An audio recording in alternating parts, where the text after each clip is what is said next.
And now back to your regular programming. If you speak better to yourself. You showed up for like probably the dumbest conversation we've ever had on this show. Let's have that smile again. Tell me how that happens. Physically should not happen. Relax. If you say it Give me as well. 3 times a day, God will line it up. He's just an absolute hack, and he gets his ass kicked by the teammates every week. It's just terrible. Back to Hack City, Joe DeLeone, Sean Anderson. We've got lots to discuss. We're going to be talking about possible trade up for the Giants, Sheduer Sanders, what's happening there, if we're buying into or if we're selling on the smoke screen that he is tanking his draft projection, that he could be sliding. Tee Higgins tagged by the Bengals. Man, they're just torturing that poor dude.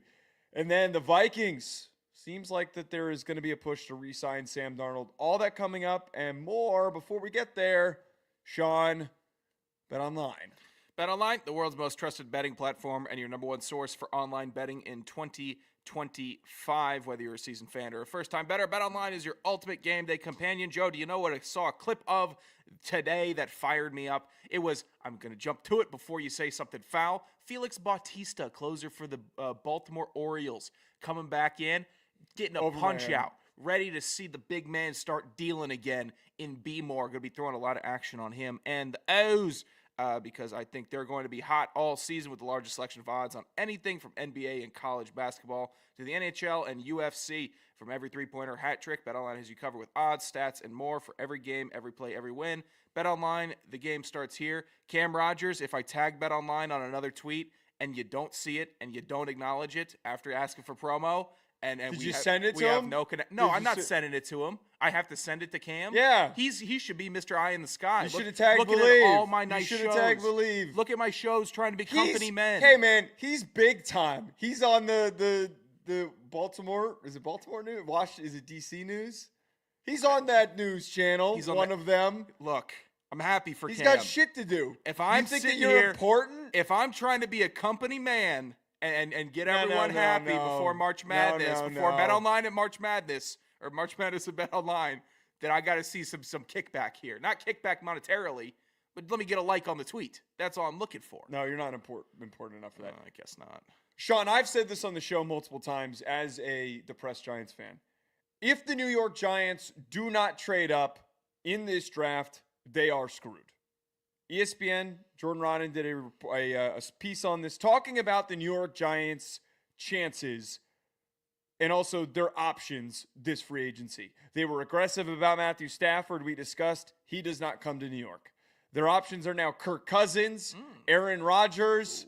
Yeah, it's a very beautiful list. There's also actually one free agent quarterback out there that's won a playoff game. Do you know who that is? Ooh, Jimmy Garoppolo? No, it's Daniel Jones. Oh, go get your guy, Joe Shane.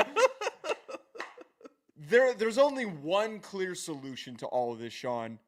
It is trading up to the first overall pick. And what was talked about in this ESPN piece by Jordan Rodden was that the sense was that the Giants are going to try and make a move to swap with the Tennessee Titans. Hopefully this won't require massive capital, but I stand by this. If you don't go and get a young gun to build the franchise around, a guy that's going to put up tons of highlight plays in his rookie season, in Cam Ward, the best prospect in the class, you are screwed. Joe Shane, Brian Daboll, they will be fired. It's going to be a bad year regardless, and that's not me taking a jab, but you're going to be a bad team again this year. You just are. It's not going to go well. You're going to miss the playoffs. But that's fine, by the way. But it's starting to the idea is starting to grow on me. Not that the Giants are going to draft their quarterback of the future. Not that the Giants are finally going to get young again and have an offense that might have a guy that's capable of handing the ball off and throwing the ball without putting the ball on the ground every other possession. Like, all that stuff is not necessarily coming to mind. It's just doing something. It's just doing something as a Giants team to get them in the right direction. That's all I'm looking for in the Giants doing in this draft. Not another, oh, well, we're a year away. This is a great piece. I'm sick of a great piece for the Giants. You're not good enough to just have pieces. You need a guy that the pieces can rally around, and even if that's buying in on a quarterback who in many other classes may not be going 1-1 overall, it's still something that you could have that magnifies the team or brings them in together and maybe you have some momentum because this team has been in quicksand since all my life. I'd say post 2012, they've been really, really. I forgot middling that and mentally you didn't mature until after 2012. So those years prior to that and up until middle school, you were kind of just You think static. you up tell there. me those two wild card teams on miracle runs, great runs, but all those years, I'm sure You that still had hope of being competitive. if we were to go back and trace back those season-long calls, Giants fans were not happy all season with Eli, with Coughlin, the whole. We were never happy. shebang. We still won 2 Super Bowls, though. Yeah, I'm happy Can't for it. complain with I'm that. happy for you. You were able to see it. Okay. I am still without. That is a fact. But right now, the Giants are without any direction, any momentum, and really any talent at the quarterback position, and they do need to make a play. Your plan is actually starting to grow on me. You're forcing it on me. It's the only but plan. it's the only plan. I'm starting to see as it whittles, these NFL quarterback dominoes aren't falling how we thought they would. Plan B, draft a guy. Just draft the guy. Just do it. They're not like the Raiders or the Jets, where you have new head coach, new general manager. They can sit where they're sitting and look at the board and not love the board of quarterbacks and go, you know what? This is a great defensive draft. We're going to get a defensive player. We're going to start to build, the pieces, a piece away kind of thing, like you were joking about earlier. And then go to next year. Go to next year's quarterback class, which Right. should have better options. The Giants can't do that. You can't, if you're Brian Daboll and Joe Shane, if you want to keep your jobs, you can't bring in Aaron Rodgers and think that that's going to lead to something.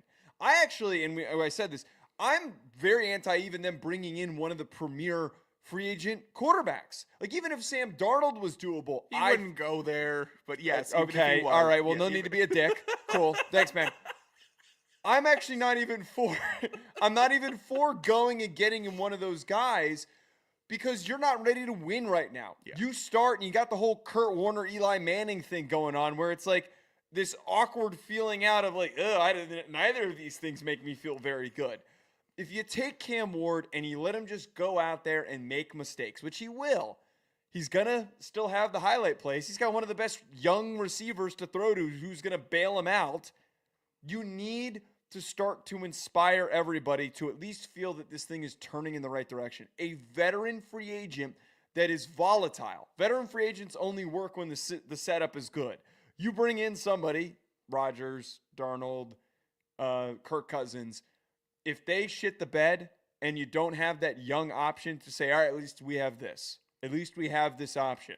You are going to be cooked. There is no other option. The more that I keep reading that there's interest to trade up, the more that I'm going to be absolutely pissed the F off if they do not trade up. And I personally don't want Sheduer Sanders. I've decided. I like Sheduer Sanders as a prospect. I don't think that he fits what New York needs right now. Prime time in the big city, I think, you know what? All right, I'm not going to start it. We have a bad offensive line, here's the man. thing. I'm not putting him behind that. You're right. You don't have new coach, new GM like these other teams. You got old coach, bad GM. And what do those pairings typically do? They draft a quarterback high to save their jobs for another year. That's the plan. If they can squeak out 8 wins, you might see the same regime sticking around. And that's all it's about for these guys on bad teams is how do I not get fired and banished into the assistant role, executive leadership group? Just let me stay in my GM cozy job and let me stay in my head coach job. I like the power. I like all that. So they're just drafting a quarterback. Makes sense for them from that standpoint. I think Shedeur would work as well as Cam Ward would work in New York. And that is not saying something about those two. It's saying something about the team itself.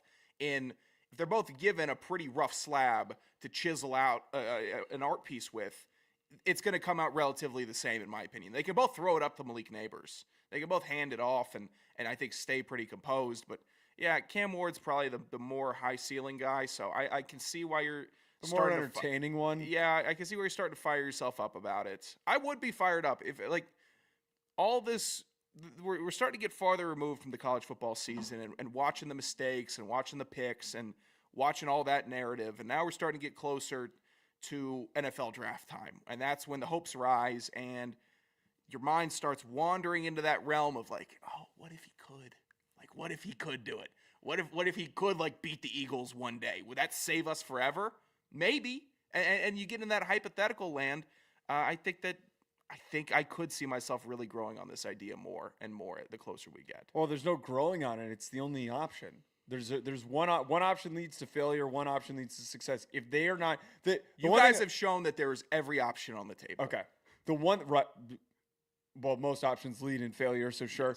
The one thing that did intrigue me and made me feel better as a Giants fan about this circumstance is the fact that it was made clear that they want this to happen before free agency so that both sides can know what they're doing going forward, so they can finish the draft process, so they can evaluate their own needs on the Titan side. If they're going to go and sign somebody, whatever the mix is, the deal is there. The urgency is what's most important, because in the past, the total Giants thing to do would have been kind of just twiddle your thumbs and go, man, there's a lot of interesting options here. I wonder what we could do. And then you wake up one morning to a notification that the Browns traded up to the first overall spot, who have expressed interest in taking one of these two quarterbacks and apparently really like Cam Ward. So I am not frustrated in that sense. I feel good that it sounds like they're actually being urgent and they realize that they are on the chopping block and that they are not going to live to see another day if they don't get somebody. Well, the chat's giving you a bunch of options here. Jamie Williams, Yeah, Giants are I'm going to wind not up with loving this. Quinn Ewers, Nathan Wall, Dart in the second or third round for the Giants. Hey, that's a big New York baller. No. I'm kind of soured on Dart. And the more that I talk to people about Dart and like Been what he sour. can be, I've been he's sour, man. he's fine, but he's a backup quarterback. Yeah. He's a backup quarterback. Yeah, Gavin, just tank for Arch. You're going to tank this year and be in the Well, Arch the Manning the- sweepstakes. the next- He's I don't played mind 2 that. games. A guy that's played 2 games at college or started 2 games. I don't think he's going to declare. Oh. I don't, from what I can tell, I don't think that he's going to declare at the end of the season. Why would he immediately declare after one season as a starter? He's got the whole, understandably the amount of money that I think that he would make as the first overall pick would be significantly more than what he can make in NIL. But like, why not take advantage of the chance to compete for a national title for 2 years and then jump up? So that the Giants could do that if they fail and pick the wrong guy this year. Well, they don't work. He's going to have the Manning camp ready, and they're going to make all the right decisions. Steve, I'm going to ask for you to watch your language, please. We don't tolerate Jackson that. fart. We don't tolerate that kind of profanity in the chat. Thank you very much. Gavin's being optimistic. He wants you to get Myles Garrett and go get DK Metcalf. See, that would be the most dumbass Giants thing possible. Lock up the rest of our cap space and go and trade for another edge rusher. I would vomit. I would completely vomit. Yeah, Jamie nails it. Talk about bad football teams. You get bad suggestions because everything should be up. Everything should be, God, we could fix them. But when you start really looking and picking at it, this is why it couldn't work. But the problem is, though, that bad suggestions always apply because that's always what ends up happening. The bad move is always the move that occurs. It's never the correct one. It's never the smart, hey, here's the whatever the best possible situation. Yeah. Whatever makes sense, it won't happen. It's the football Murphy's Law. It's not Sure. I'm in the thick of it. People want to see. People in Falcons Twitter are losing their minds about A, keeping Kyle Pitts, and B, trading Kyle Pitts for 6th round picks. And I am sitting 6th round picks. They are dying to get this dude off the team. And I'm sitting. Is this the last year of his last contract? year. Let him finish the contract. Let him finish it with Michael. Let him and Michael go down and see what they could do. He had a game-tying touchdown against Washington in the final week of the season. He did cough one up at the goal line the week before, but I'm still on the train. I'm starting to forget a lot of his mistakes this year. I know that we're talking Giants here, and we're going to move to the next topic in a second. I would feel very good. I'm kind of all in on this fake, like, this is Kyle Pitts' year. Like it's been every single year. Because it's the perfect pairing. You've got gunslinger Michael, big penis energy. He's just ripping it, just doing whatever he feels like it. He's aggressive. He's got a little. They both, Cam Ward and him, both very similar in the sense where it's like, hey, I got a big arm. I'm just going to take this shot because I see it. Sure. Kyle Pitts, fast as hell. If you actually just run seam routes with him like you should have been doing up the middle of the field, the big plays are there to be had. Dude, Kirk wasn't going to make those happen. No, he wasn't going to make those happen. Just hit the giraffe in stride, and he's going to get in. Yeah. He did it this year. He also, I just remembered him holding the ball out and fumbling at the goal line, and they couldn't overturn it because they didn't have the camera angle. He makes me sick. Speaking of makes you sick, how much does it kill Joe watching the Joe Shane, John Mara clip about Jones Saquon from Hard Knocks? It's just a question from the chat. Okay, this has been. I'm not invigorating and angering myself. I'm not doing it. I don't think Jamie's trying to get under your skin. Jamie, I'm not doing it. Sean, the Sheduer Sanders news that happened where it was brought up that he is coming off as arrogant in these pre-draft meetings. That news about Sheduer Sanders is a smokescreen. I think it's a smokescreen because one of the things, and we talked about this on Sunday, that Jonathan Jones had reported that it came off as if certain teams he was far more engaged than others. You don't want, if you're Sheduer Sanders and DeLeone Sanders, you do not want to place yourself in this position where even if you tell a team, do not draft me, that they will still feel enticed to draft you. You have to leave no doubt in this situation. You have to convince them not to do it. I don't know what teams, it wasn't identified at coming out of the combine. No, the teams that he had bad interviews with was not identified. We'll probably never know. But I think that this is a deliberate action that is being done because they want to be able to manipulate the location in which he lands in. Because on top of this, the one thing that if you ask anybody who knows about Sheduer Sanders and if they have any character background on him, they all say he's a great leader. They all say he is a great young man. So that's a little confusing to me that all of a sudden he is an ass. Like all of a sudden he doesn't care and he's coming off like he's too high and mighty for this process. This is extremely deliberate. Yeah, this kind of set the sports Twitter on fire a little bit. A lot of weird narratives starting about, how the NFL would want with the smokescreen. How the NFL doesn't want a confident young black quarterback. They've never seen this type of guy before. It's always somebody coming out of the projects that's just so great. Like, all this narrative stuff is weird because Sheduer Sanders, there's outside of his playing film, right? Mm-hmm. We got tons of that. We've got more non-playing film of Sheduer Sanders than we've had of any other prospect maybe ever. The Sanders family has had a production company always on camera, always on film. Go through, scan it, look through, wade through it all, wade through the documentaries, wade through the season, all of it. He's always on camera. At some point, you would think maybe there's a Spencer Rattler situation from high school where he kind of looks like a dickhead. Nope. He just kind of looks like and acts like Sheduer Sanders the whole time. This is a very good point. Yeah. This is a very good point. But like are we? You have film of him and his character the whole route. I know that like in a way they are able to control what gets out there because a lot of it is produced. I believe DeLeone Sanders is one of his other sons has a role in the production of all this. DeLeone Sanders Jr. Okay, yeah. That's what my guess was going to be.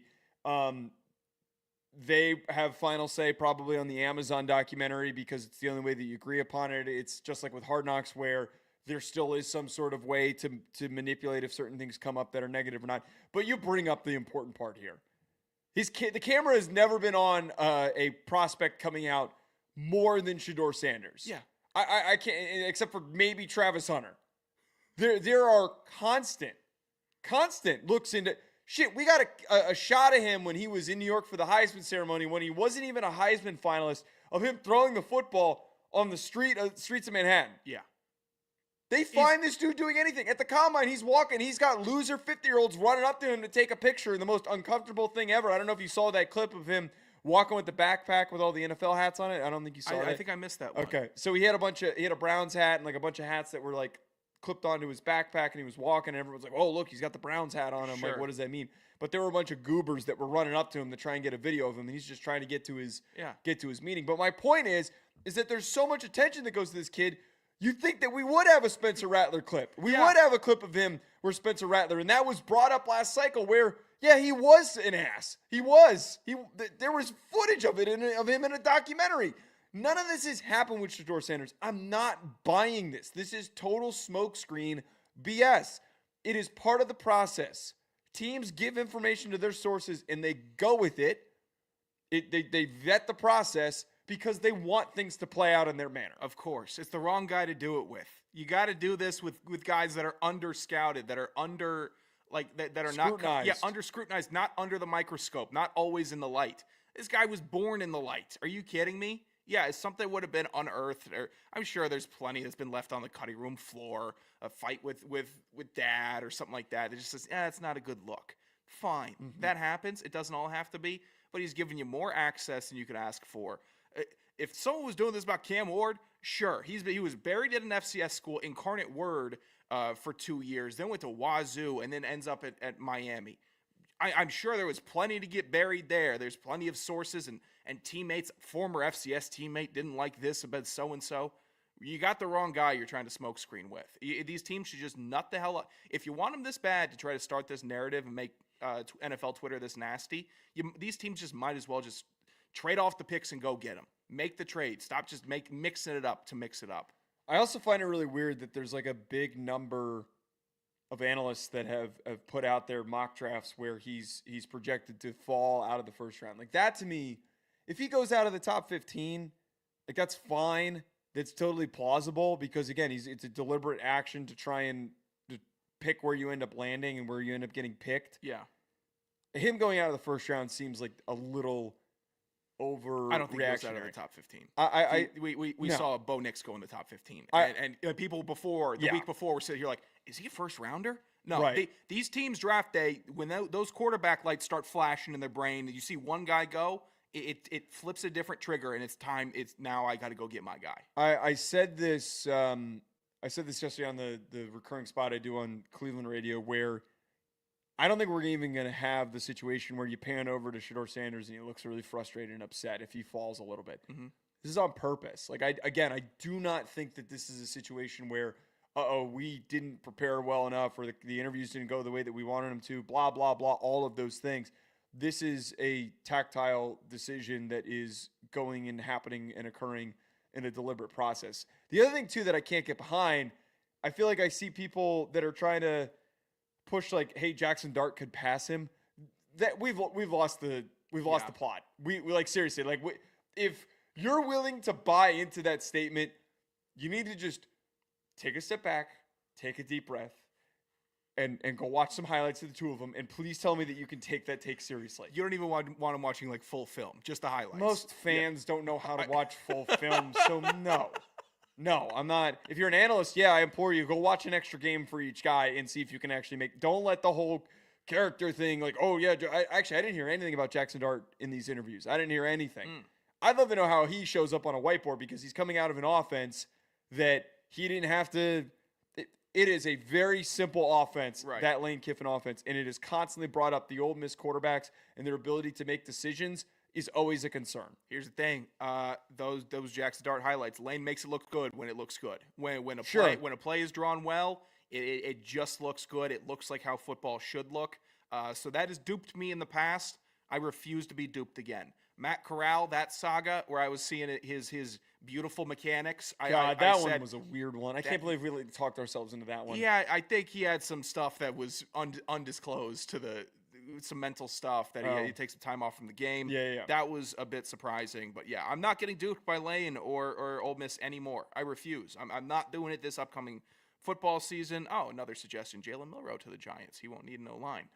See, that fixes two birds, one stone right there. Actually, well, you know what I did? One of the things that was kind of talked about when I was in Indy, I think more NFL teams are much higher on Jalen Milroe than people realize.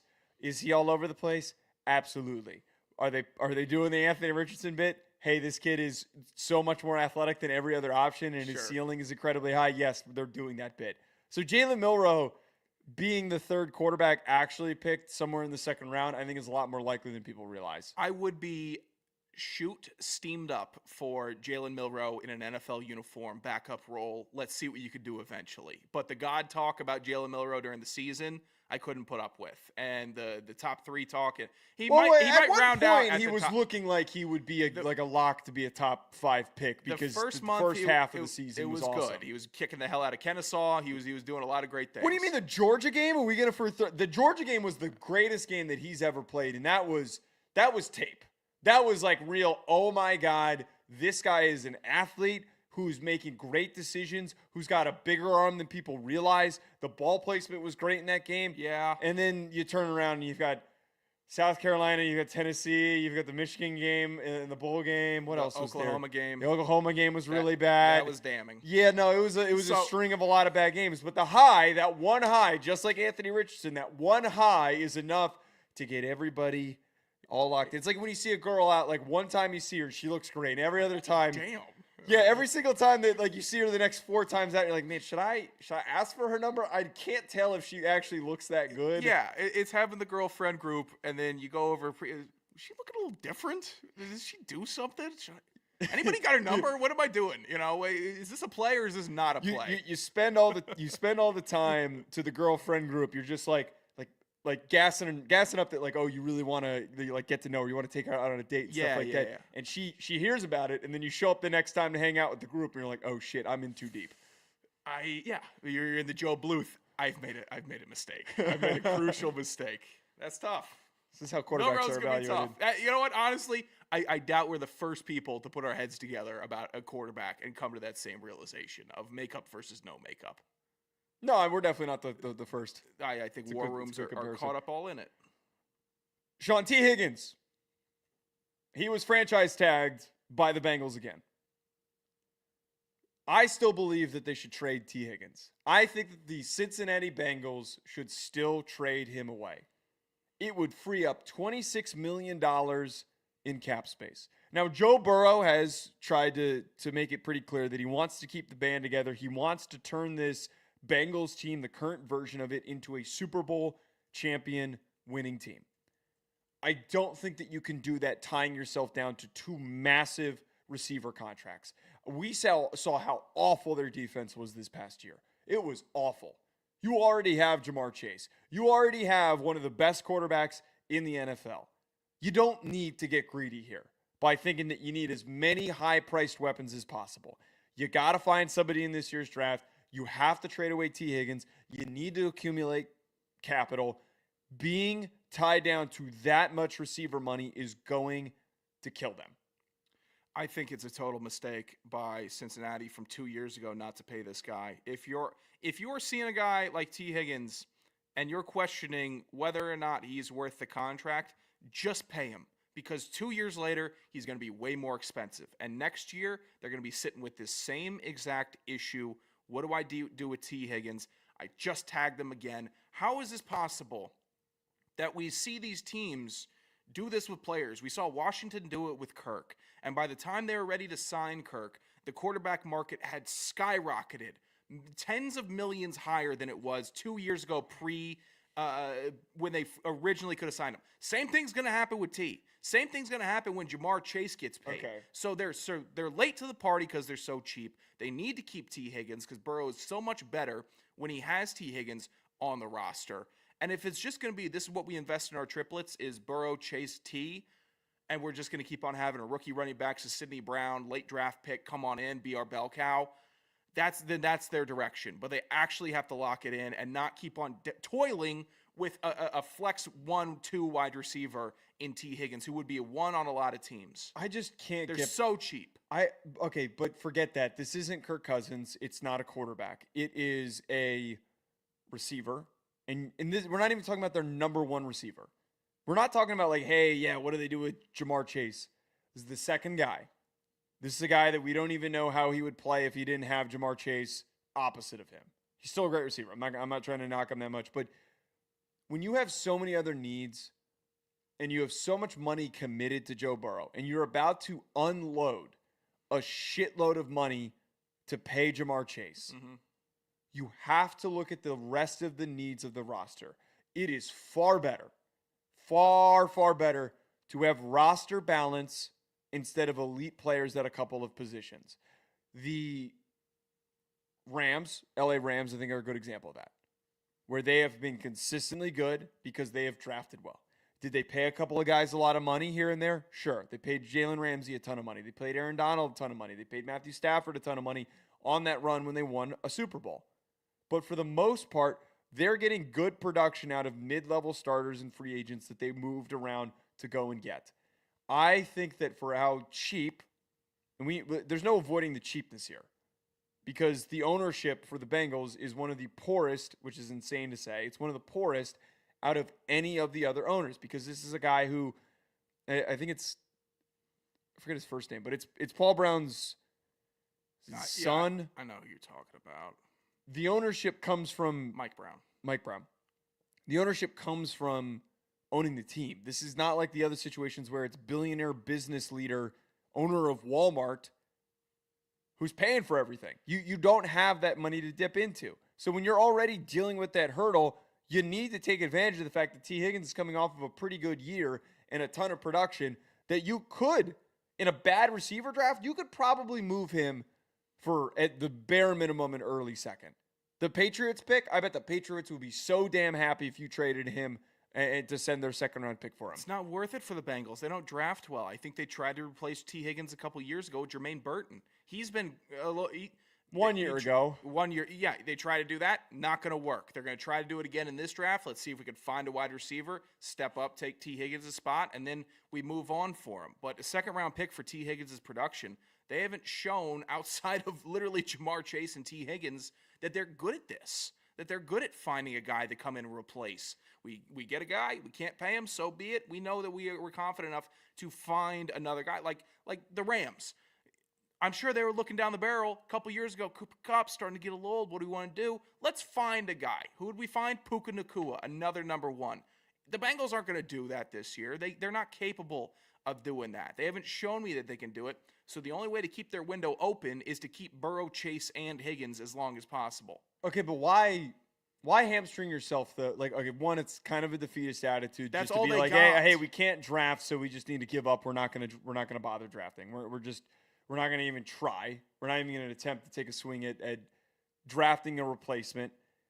The other part about this is like, just because you've had poor drafts previously, why hamstring yourself for the future? Why hamstring yourself to not take advantage of the fact that he is worth a lot, that he's going to be worth good draft capital, and that you would have more money to spend elsewhere in free agency? Why wouldn't you take advantage of that?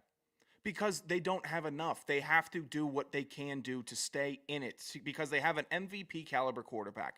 They have an all-pro wideout and a very good wideout in Tee Higgins. Outside of that, how did they not do better this past year? It's bad coaching, and it's bad drafting through and out. They had the sack leader and an MVP candidate, and they couldn't do anything. They were bad because there's no balance. There's no balance on the roster. So, okay, let me ask you this. Everyone gets 7 picks every year, Joe. But you're not going to find starters with all 7 picks. And the way you increase that chance is by getting more early picks. What is the solution here to find better defensive linemen? They just got rid of Alex Kappa. Like, what are we doing here to fix this? Jermaine Pratt's searching for a trade. Yeah, they have to keep Tee Higgins if they want to stay afloat. This is what they had to do. They should have paid Tee Higgins 2 years ago. They didn't. So tagging Tee Higgins is how they stay afloat and stay relevant and don't take their entire season, because you're right. Their roster is full of holes. They are decrepit in the linebacker position, the defensive backfield. Not great. But the only way you keep winning is if you keep Tee Higgins, at least for this year. But I don't agree. We have seen plenty of times in the past where you've got the high-priced player on your roster that's maybe a little bit dissatisfied. You can't figure it out. Where you trade the guy away and then you go on and have success. We're not talking about a quarterback here. The Bucs didn't trade away Chris Godwin, and I think that's been having 2 good wide receivers has significantly aided Baker Mayfield's late-stage career development in having a Mike Evans and a Chris Godwin. Well, but they're not getting over the hump. They're basically in that same. They're making the playoffs every year. They were good. They were better last year than this year. Mediocre last This year they were very mediocre. Last year they were better. I would argue the lack of defensive consistency is what hurt them and why they couldn't have finished the season stronger and why they couldn't have beaten the Commanders in the playoffs. So you just named the NFC version of the Bengals. You just named the same. The Bucs are the NFC. Bucs are in a better spot than the Bengals. They have been. I disagree on that, but they're basically the same situation. The Bengals. One's playing in a much easier division. The Bengals also have one of the weirdest patterns in all of football that nobody else seems to do, where in September they just lose games. Early season, they're never awake. 0-3 to start the year this year. It's a Zach Taylor bit. They were 1-4 to start the year going into October. How do you do that in the NFL? Like it's a Zach Taylor issue, and then I think it's a Joe Burrow issue too, because I feel like Joe Burrow doesn't like. Basically, what felt like happened this year is that Joe Burrow realized he had to do everything so that they were going bonkers on offense, and that suddenly inspired and sparked them to have ridiculous production. That was basically what happened. That is the biggest hurdle, first and foremost, but the way that you take that extra step forward is by improving your defense and spending a little bit of money on some quality veterans and drafting early on the defensive side of the football. It's the only way we fix this thing. Well, they made a lot of bad defensive decisions. They let Jesse Bates walk. They shouldn't have let him walk. I love Jesse Bates as much Wait, as I've ever but loved I'd rather NFL freaking player. keep Jesse Bates than Who'd they than replace keep him Tee with? Higgins. But I would have rather have tried to do everything possible to. This is what happens when you get yourself into cap hell for paying too many guys big contracts. Keep them both. Their best defensive player, their best I don't- young defensive it's player is not their that nickel simple. corner. Keep them both, brother. There's a salary The cap. Rams find a way to get by. They've the got Rams one of the say, highest the paid Rams went quarterbacks. F them picks, won a Super Bowl, and then showed their drafting competence.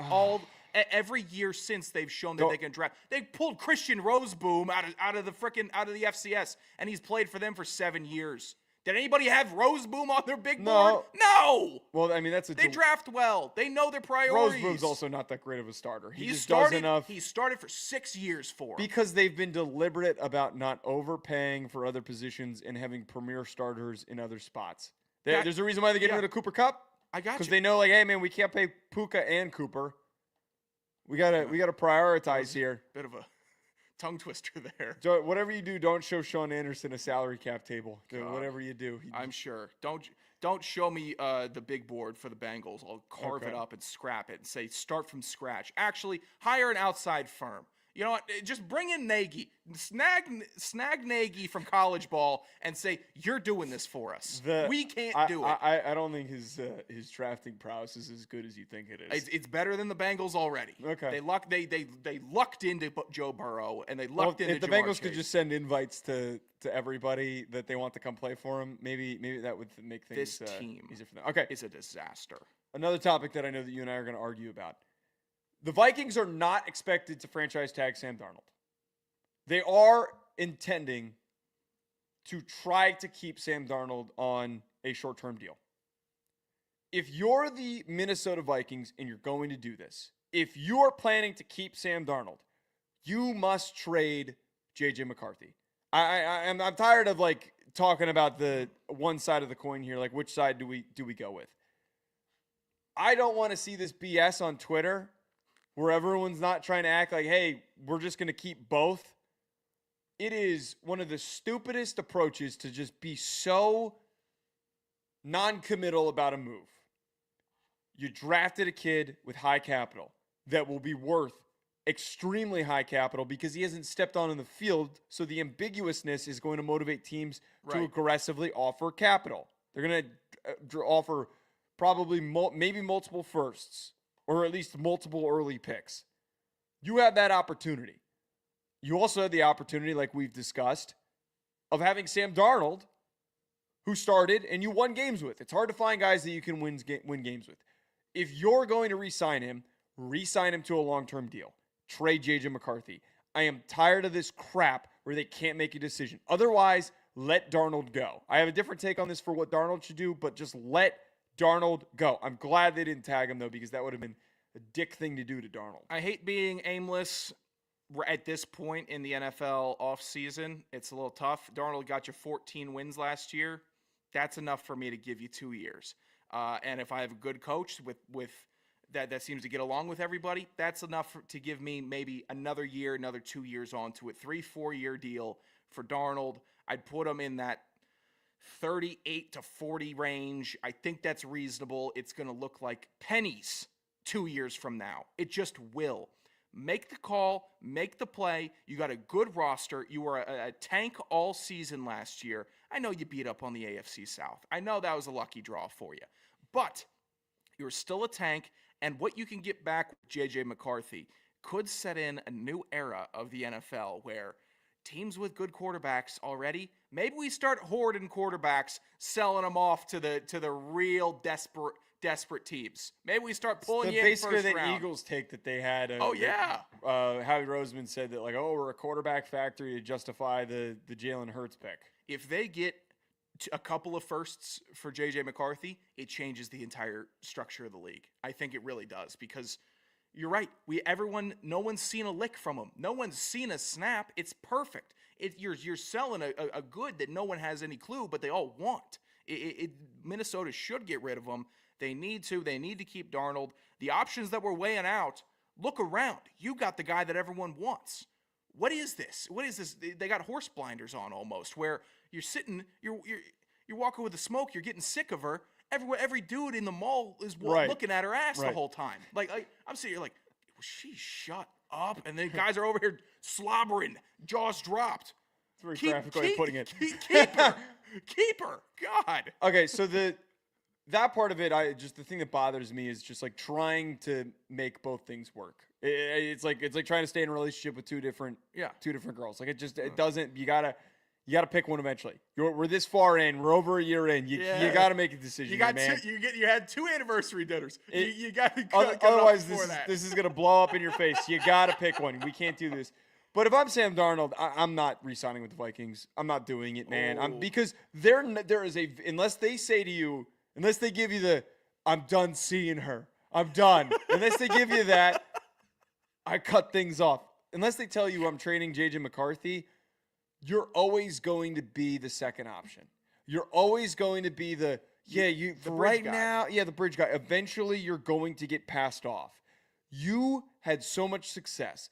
Take advantage of that to command in the market in a year where there's not many good quarterbacks in the upcoming draft.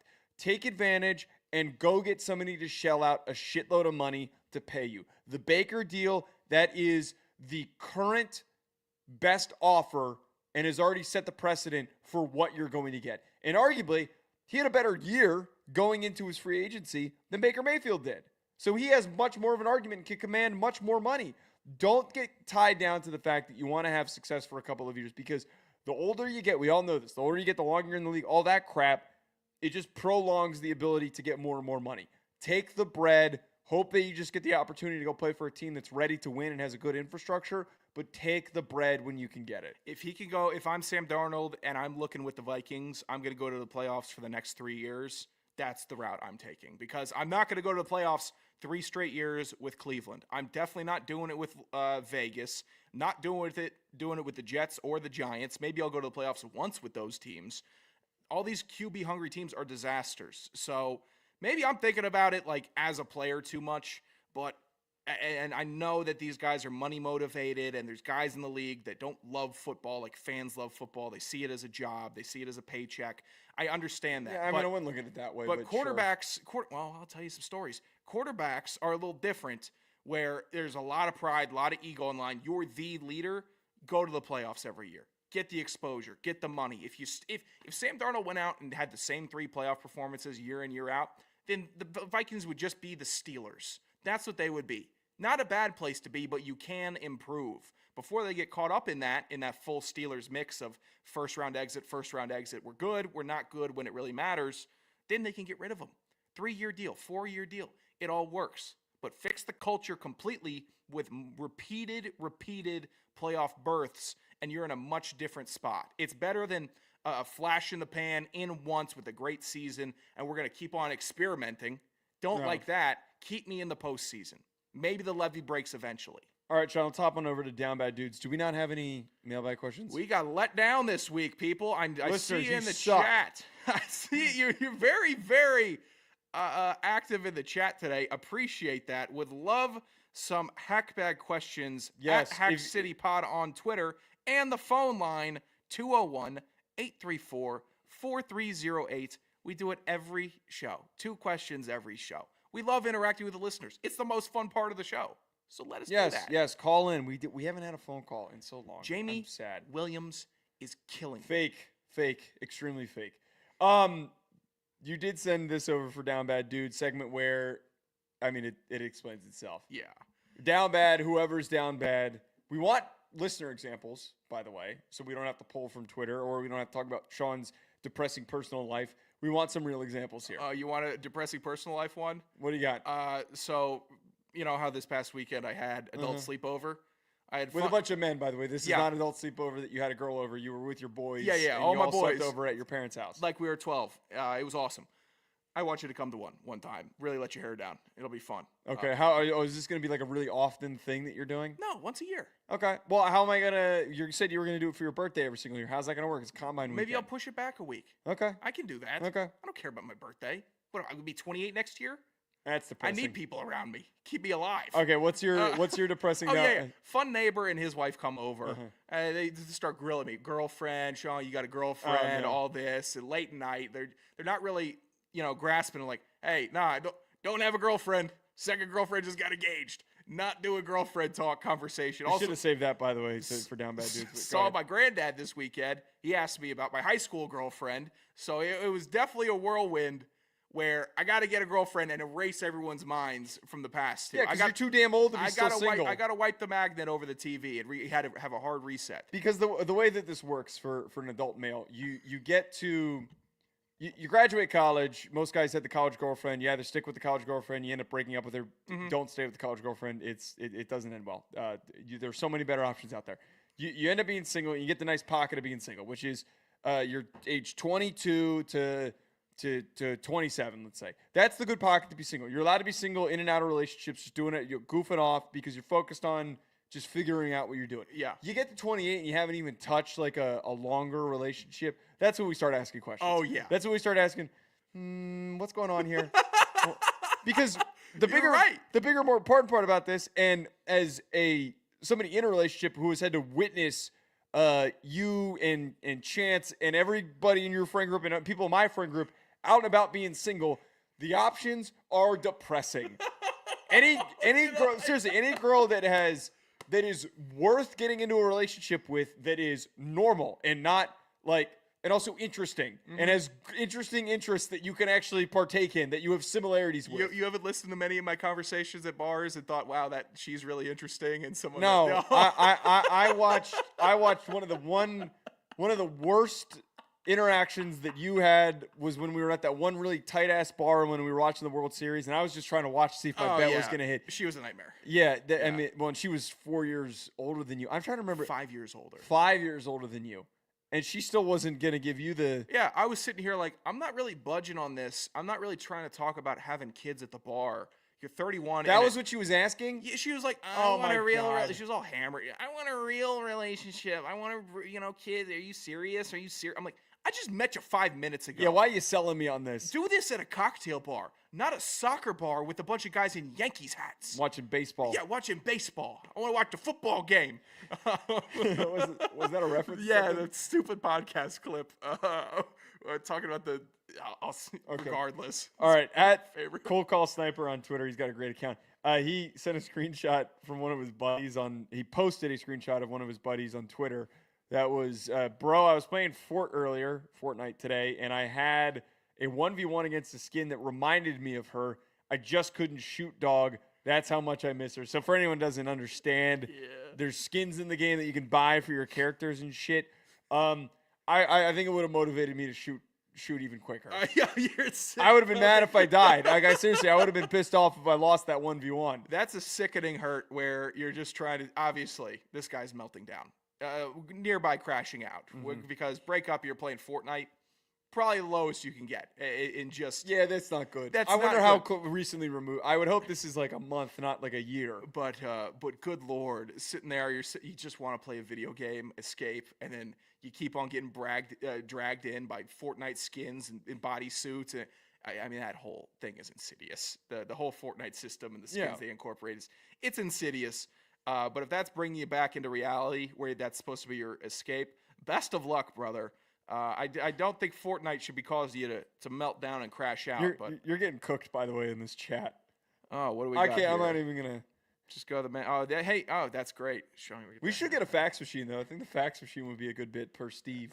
Hey, Steve, you can ask about the fax machine at 201-834-4308. Could you imagine? Make some fax noises on the phone. Wait, could you imagine we're mid-show, we get a fax machine right behind me, and like that's just the bit on the show is that people send in faxes mid-show, and it's just like as loud as we'll hook a mic up right to it.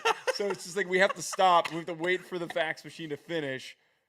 I think that'd be a good bit. I think love we should do that. I want to do. I might want to punch up the hackbag production. If anybody wants to call in with loud fax machine noises, maybe they'll be included. Okay. I wouldn't mind hearing that. I wouldn't mind hearing some dial-up internet impressions on the phone.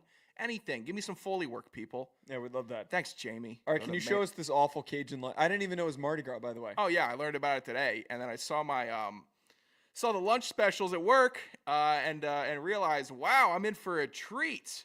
Let me pull this up. Let's look at what Sean had at corporate work today. Oh yeah, big Cajun lunch. We got a red beans Or Is that your where I was going there.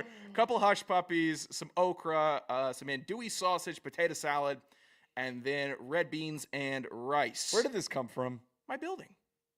We got a whole kitchen. They're chefing it up This every looks day. awful. Oh, no, it was fine. It was fine. Blake was right to criticize you. I appreciate the bit of you, like, tagging him. The sausage actually doesn't look that bad. It was okay. But the rest of this, what is that in the top? Are those croutons? Like, what is that in the Hush top? puppies. Small hush puppies. They were good, though. Oh, They nailed the hush no. puppy taste, hush puppy Are these texture. stuffed peppers? No, that's okra.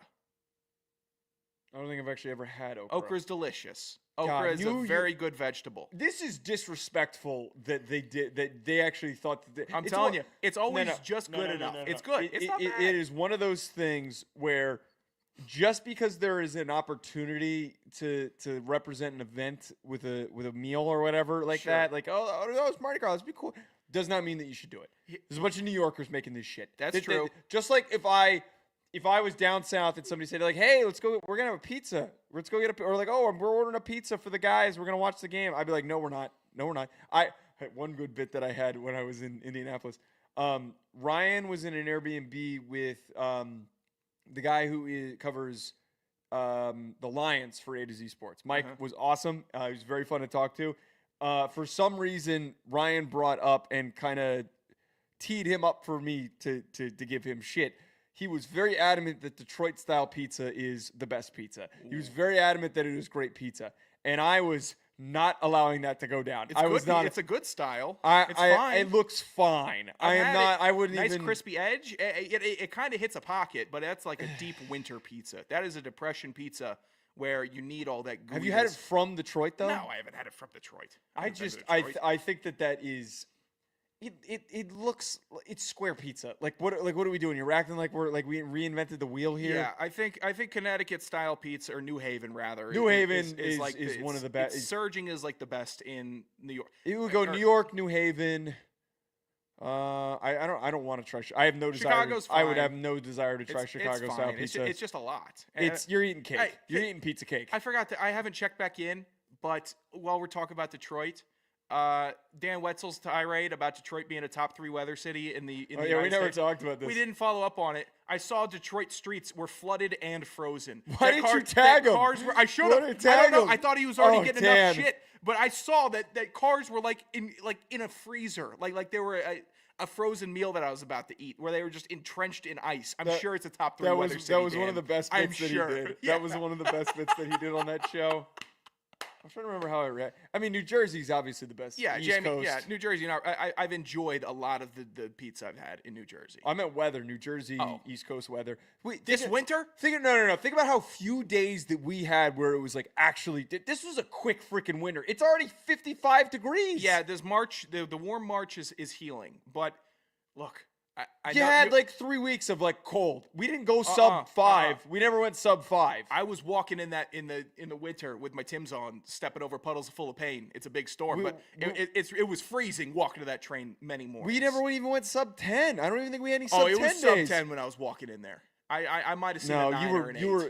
you were blessed with some not for how freaking I was when I was in New Hampshire, I was reminded how cold it can get. Oh. And it can get freaking cold. There's different types of cold. This is nothing. This Well, is nice. This is city cold where there's enough people and heat and electricity where Sure. it keeps you a bit warmer. When we were in Montana, that shit was freezing. You know why? There wasn't anything around. It was just cold. You were big just rocks. in the mountains with the rocks. But yeah, I'm not going to let you tell me that this is a top 3 weather state. Sure. I'll see the spring. I will entertain the spring though for golf. Yeah, we got to start I got to get warmed up. Do you walk at all? Do you walk in golf? Yeah, I'll do it. I'll walk 18. I'll walk with you. I'll walk 18. 18. But here's the only thing with the walk. I don't have a walking bag. I was talking about it this weekend. I'm like, Your I don't bag's have a not good for walking? I just don't have a walking bags are smaller, they're more compact, they're lighter. Most aren't usually you I don't got a have the big strap. ass You don't have golf the bag. you don't have the straps. I got the straps, but I also am I have extra clubs in there. I'm Well, always well, loaded up on golf balls. We'll golf cart it up. We'll golf cart it I'm up. down to start walking. I'm fine to walk. Well, I course. also kind of want to drink while we're playing. Oh, okay. God forbid. You I can mean, it's drink just and walk. Yeah, but Drinking well, and walking is maybe the most fun. I love sitting and drinking, Okay. But drinking while walking, it's some type of liberation that you feel. My one buddy Flop, who actually just moved to, don't give me a look, yeah, that's his name. The one, I got a lot of weird names for my friends. He just moved to Florida, so sadly we're not going to get to play with him, but I used to play with him all the time, and he has like the perfect push cart. It was huge. It had a cup holder. It had a spot for him to put his speaker. Like, he was all kitted out. Like, could not have been better set up for walking golf because of that point. That, like, if we're gonna walk and drink and shit, you got to get the golf push cart that's got like the cooler in it, and it's got the space for all that stuff. The amenities. Yeah, because it sounds fine to degen it out and go, yeah, I'm gonna carry a bunch of beers, but then you're also lugging around a bunch of beers while you're trying to play golf. Not if you drink them fast. There's a garbage can on every hole. I golfed with a guy once, an engineer in Fairfax. You lose that weight quick. But I golfed with this engineer from Fairfax. I was just solo golfing one day, and I was put in this crazy ass group.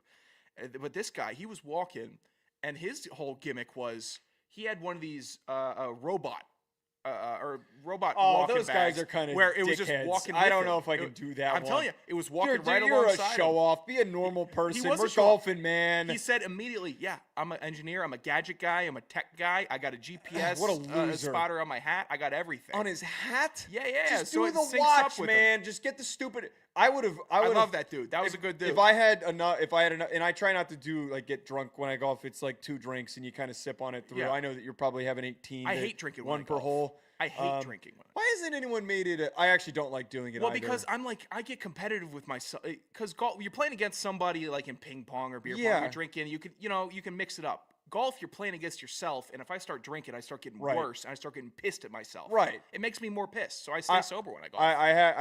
I have depressingly noticed this, that like I've gone on the golf. I've done a golf trip, and I did a golf trip last time. We're at the beginning, and I've done the bit of like, hey, I'm not gonna drink. I want to stay focused. Like, I want to get better. Like, I just want to play better. And it's not like I've ever gotten like drunk playing, but like, you start drinking, you kind of just start getting loose with it and shit. And I played some of the worst golf I ever did. And then at one point I was just like, screw this. I'm going to have a drink. And the minute I started drinking, I started hitting the ball better. Immediately better. Sometimes it does cure you. You got to hit it like hole 7. Yeah. Why isn't anybody, this is a random thought, why isn't anyone, the 999 thing is a big deal. Why is there no 18? Oh my God. 18 hot dogs, 18 holes, 18 cans of beer. Do you think that would be survivable? We can make a whole TikTok account. That's all we do. We just go play golf courses and we do 18. Just get destroyed. I've only been really destroyed. I don't want to be that guy though. Yeah, I've only been really destroyed once on a golf course. It was in Florida. It was the most fun I've had golfing because everybody around me was destroyed. If you're like the one animal that can't go out there and is getting blackout drunk on the golf course while everyone else is just playing golf, that's an awful look. That's a bad look. But if it's you and the fellas, no one's really shooting well, cart girl comes around and you decide, hey, we're in it to win it. Let's go and get drunk on this golf course.